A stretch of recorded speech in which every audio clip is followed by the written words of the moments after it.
A continuación, en la mañana de la 94.5 FM del pueblo, La Otra Radio, las opiniones que importan.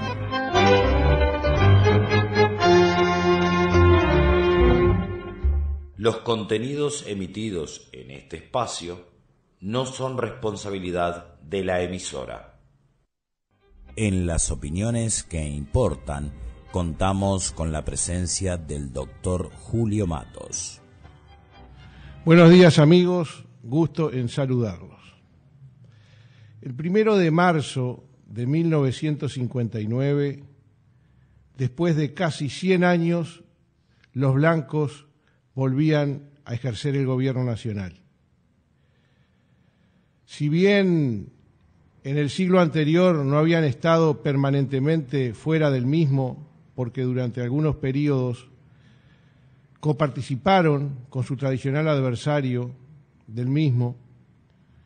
ya que con la Revolución de las Lanzas en 1872 y la Paz de Abril, que puso fin a la misma, se inauguró la costumbre de la coparticipación. Siempre la participación de los blancos había sido minoritaria, habían sido el socio menor, el actor de reparto, digamos, de los gobiernos durante ese siglo de predominio colorado, y esto cambió radicalmente a partir de las elecciones de noviembre de 1958 y el cambio de mando del 1 de marzo de 1959. Una de las primeras medidas que inauguró el gobierno nacionalista, recién estrenado, fue el de firmar una carta de intención con el Fondo Monetario Internacional, a cambio o como contrapartida a un préstamo recibido de este. El Fondo Monetario Internacional es un organismo multilateral creado después de la Segunda Guerra Mundial por las potencias occidentales vencedoras, que son las que lo financian, en donde con el pretexto de solucionar problemas de caja de los gobiernos dependientes de los países subdesarrollados, se presionaba para que la economía de esos países tuviera determinadas características y determinados lineamientos. Y entonces lo que ocurre en 1959 es que mediante un préstamo del Fondo Monetario Internacional, este introduce sus técnicos y sus criterios en el país, y el gobierno del Uruguay, encabezado por el Partido Blanco, acepta que técnicos del Fondo Monetario Internacional monitoreen nuestra economía, hagan su seguimiento, vayan evaluando su marcha, hagan sugerencias, efectúen consejos, y que estas sugerencias y estos consejos en muchos casos tengan efecto vinculante. Es evidentemente un desmedro de soberanía, lo cual no deja de ser una paradoja que sea un gobierno llamado nacionalista el que reciba con las puertas abiertas y alfombra roja a los técnicos extranjeros del Fondo Monetario Internacional. Pero digamos también con mucha claridad que esa presencia gravitante de técnicos extranjeros dependientes de las potencias hegemónicas de los países centrales, esa presencia gravitante se prolongó durante casi 5 décadas, durante los casi 50 años siguientes en los que hubo gobiernos blancos, colorados, verdes y luego de nuevo gobiernos colorados y blancos. Recién esto se pone fin, y lo veremos más adelante, cuando la izquierda, a través del Frente Amplio, asume los destinos nacionales a partir de otro 1 de marzo, el 1 de marzo del año 2005. Pero detengámonos un momento en las características que el Fondo Monetario Internacional y sus aliados nativos le impusieron a la economía uruguaya, examinando fundamentalmente uno de sus aspectos, el aspecto tributario, el aspecto impositivo. Cuando hablamos de impuestos, cuando hablamos de tributos, estamos refiriéndonos nada más ni nada menos que al mecanismo que tiene el Estado para financiarse, para obtener los recursos que le permiten funcionar,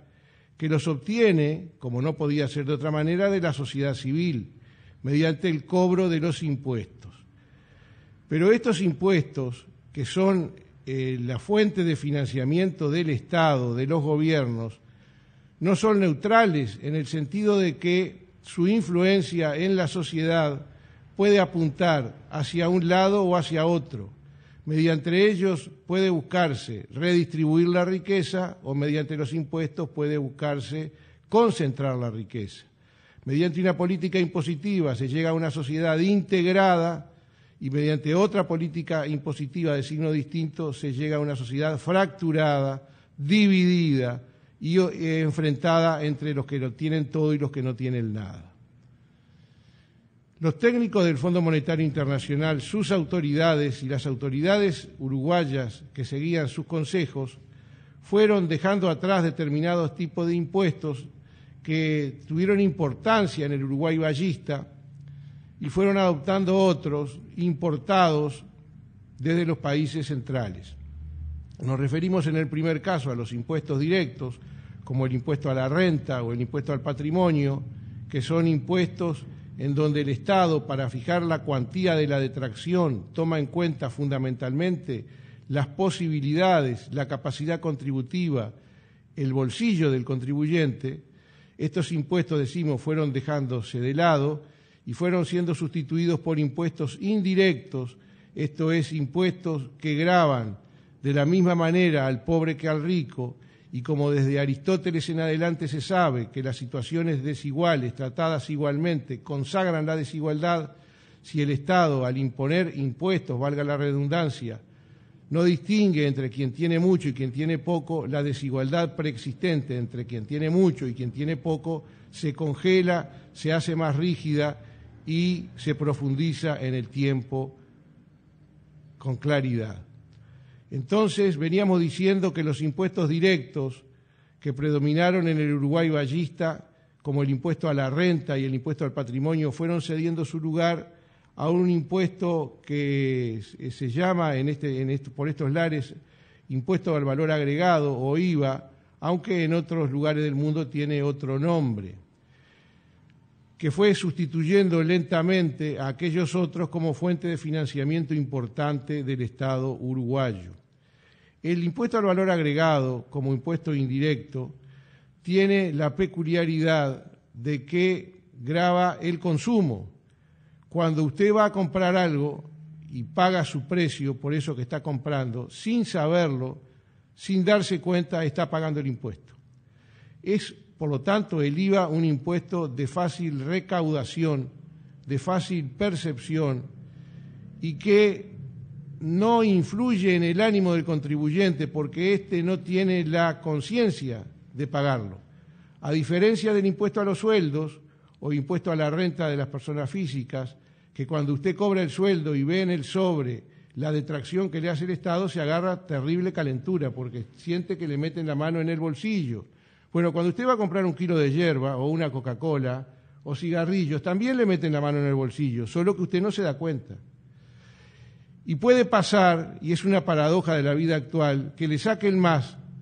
que le metan con más saña la mano en el bolsillo cuando usted va a comprar algo y paga el IVA que cuando paga el impuesto a la renta. Sin embargo, aquel impuesto IVA es inocuo desde el punto de vista anímico porque es un impuesto que pasa desapercibido. Pero además, el impuesto al valor agregado, además de tener esa característica de pasar desapercibido y por lo tanto ser de fácil recaudación, de no generar grandes resistencias en su contra, tiene otra particularidad y es que por no tomar en cuenta el poder adquisitivo del contribuyente, grava de la misma forma al rico que al pobre.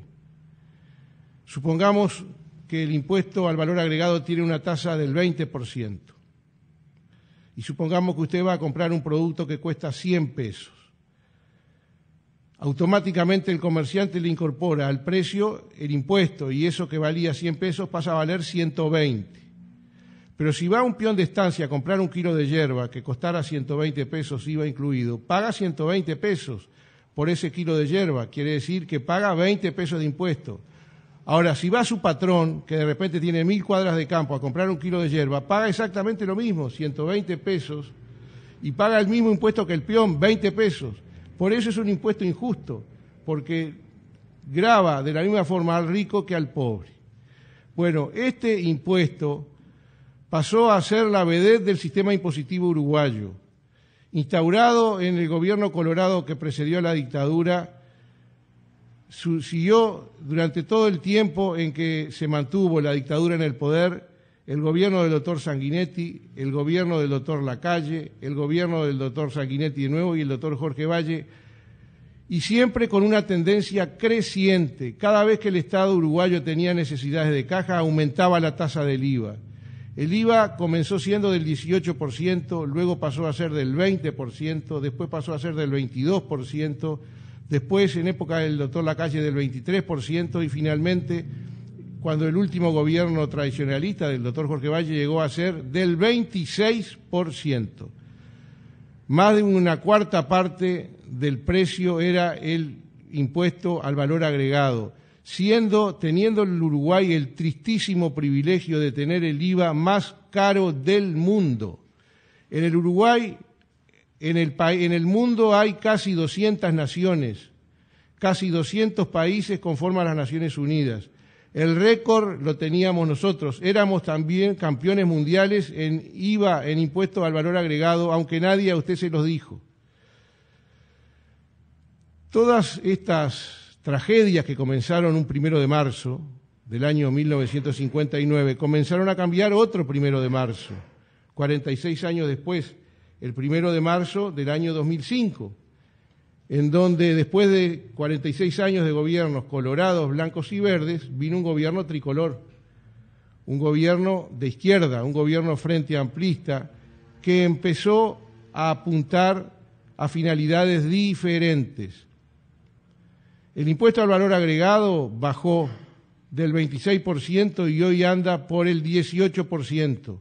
He escuchado decir que son rebajas menores, pero fíjese que son 8 puntos menos. Es casi una tercera parte menos que el 9 años de gobierno frente amplistas ha logrado revertir esta situación, aunque también decimos con claridad que deberá seguir bajando, porque es un impuesto que conspira esencialmente contra lo que es la filosofía del partido de gobierno, que quiere castigar más a quienes ganan más y a quienes tienen más que a quienes están más desposeídos. Pero además, este gobierno frente amplista ha logrado sustituir los puntos de rebaja del IVA por impuestos directos que toman en consideración el bolsillo del contribuyente, como el impuesto a la renta de las personas físicas, que a diferencia del periodo anterior, que también existía aunque con otro nombre y gravaba solamente a las rentas del trabajo, este impuesto a la renta de las personas físicas grava a las rentas del capital y del trabajo